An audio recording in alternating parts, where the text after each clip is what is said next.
Two man enter, one man leave. Two man enter, one man leave. Two man enter, one.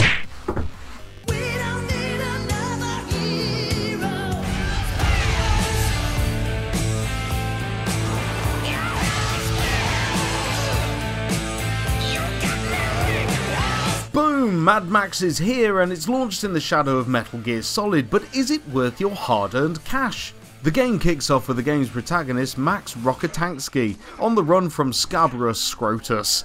Wow, who writes this? Max is eventually captured, beaten to a pulp, has his prize car stolen and left to rot in the wasteland. Not before leaving Scrotus with a splitting headache first though. And so begins the typical Max, who is now rather mad, tale of revenge as he teams up with the very weird but lovable Chum Bucket to take down Scrotus and rebuild a car in the form of the greatest known to man, the Magnum Opus. So it's about him building a car? Pretty much, yeah. Okay. From here on in, you're presented with an open world that is controlled by Scrotus's influence. And it is your task to slowly take back control. Aside from the main story, there are several side missions to complete and lots to do around the wasteland, capturing enemy camps and ripping down scarecrows to help lower the threat level in each area, and dotted about are hot air balloons that act as lookouts. Ascend to the top and Max will use his binoculars to scout the area ahead and uncover locations of interest, so it's all sounding a lot like Far Cry at the moment. Some side quests are different though, like this one. You have to find and disarm landmines whilst your faithful Dinky D is guiding you. Dinky D, Scroats, it's all in here. One of the major letdowns here though is the lack of variety. Yes, there are lots of activities to do in the wasteland, but many of them are quite similar to one another, mainly breaking into a camp, looking for items to scavenge and dispatching the residents. While the main story missions have some variety to them, invading camps repeatedly can get old fast, and some of the side missions are basically fetch quests.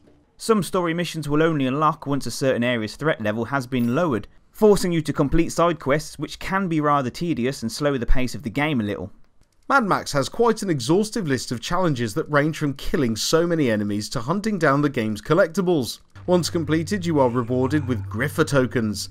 These are cashed in with Griffer to raise Max's attributes such as increased health, increased damage when using melee weapons, the ability to find more scrap, the game's currency, and ammo when looting. Completing challenges and missions also levels up Max's legend rank. This allows you to purchase upgrades to Max's gear. The combat has been lifted from the Batman Arkham series, but feels much more brutal. Chaining together attacks places Max in Fury mode, which boosts the power of your punches. However, unlike Batman, the combat here isn't as forgiving. A few hits will kill you, and you have to be quick when trying to parry, which is made even more difficult with the dodgy camera angles you sometimes get during fights. Dying sends you back to the previous checkpoint, which luckily are quite forgiving, but the loading time isn't, so be warned. Health can be restored by eating food, well I say food, but really it's dog food or maggots, or by drinking water from your canteen. This can be filled up from various water sources, but drink sparingly as water isn't very common in the wasteland. What makes Mad Max stand out though is the open road, and it's obvious to see where all the effort has gone into making this game. You build the Magnum Opus literally from scrap, choosing the look and later using scrap to purchase boosters, harpoons, spikes and even side-mounted flame cannons. Yep, the cars are ridiculous and over the top, but what do you expect? It's Mad Max.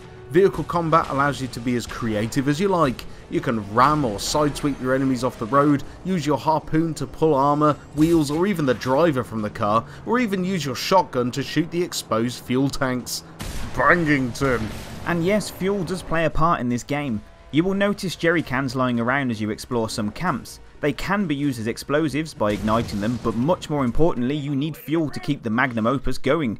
So keep an eye on that fuel gauge and a spare jerry can of fuel stored just in case. Now on to the graphics, and although not as detailed as the likes of Metal Gear Solid 5, the wasteland does look incredible and creates the perfect atmosphere for the environment you're in. As the game is set in a post-apocalyptic desert which is mainly brown in colour, the dev team spent a lot of time ensuring the scenery doesn't become too repetitive by using more vibrant colours for the sky and different landmarks for the game's different regions. The game is powered by the Avalanche engine, which is designed in-house and optimised for open world games, and it was also used on the studio's other popular open world series, Just Cause. There is the odd hiccup here and there though. Sometimes the car can be a right handful to control, flying all over the shop when bouncing off small rocks and sometimes getting wedged against objects during combat. And although we hate mentioning it here at GameGazm, the frame rate does suffer when the action gets a bit too intense on the screen. The voice acting as a whole is done rather well. Some characters do stand out a lot more than others, but the use of language and the way many of the characters interact with each other is really entertaining.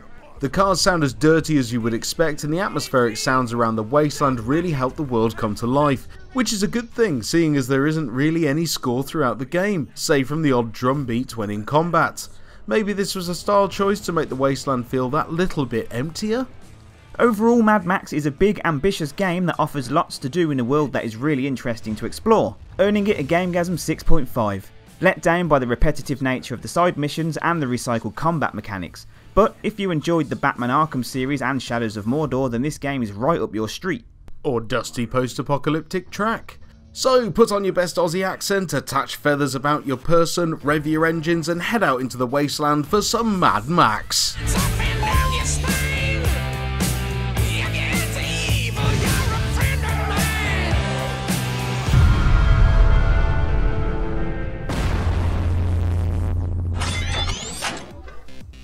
And there we go with Mad Max. Yeah, it was pretty good, wasn't it? I really enjoyed it. Yeah. I mean, so what's your favourite thing about the combat? Let's talk about that. The combat was very much lifted from the Batman Arkham series. There's no getting away from that. Mash square to punch, triangle to counter, it's exactly the same. Yeah, but he doesn't like zip over to other enemies, does he? If they're too far away, Yeah, you end up just going. It's a lot more grounded and it feels a lot more brutal. I mean, you almost feel the hits. Bone crunching goodness. So, as a firm, do you think it's the best Mad Max has seen? Like, it's a good step into the gaming world for Mad Max. I think so. Do you think we could see more of this? Yeah, I hope so. The open world aspect was really good. The fact that the vehicles and how you can upgrade them was really good. Yeah. So I like it. Yeah, and the vehicles are crazy and over the top, aren't they? Mad Max style. Yeah, Absolutely. what you'd expect. Yeah, put some steel spikes on there, feathers, more spikes, Harpoons, more feathers. Yeah, you name it, you can have it on your car. Anyway, so that's all the time we've got for today. I hope you enjoyed the video. Please click the like button if you did like it, and also subscribe if you haven't already. I've been Brent. I've been Jade. And we've been GameGazm.